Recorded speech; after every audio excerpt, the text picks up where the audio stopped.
મિત્રો N7 ગુજરાતી ન્યૂઝમાં આપનું હાર્દિક સ્વાગત છે। સમાચારની વાત કરવામાં આવે તો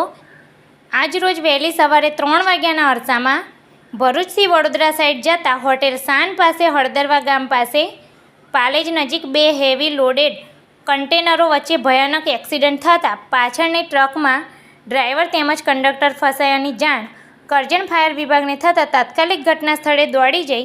કરજણ ફાયર વિભાગની ટીમ તેમજ પોલીસ અને હાઈવે ઓથોરિટીના માણસોની મદદથી ડ્રાઈવર તેમજ કંડક્ટરને સહી સલામત બહાર કાઢી એમ્બ્યુલન્સ 108 મારફતે પોલીસની હાજરીમાં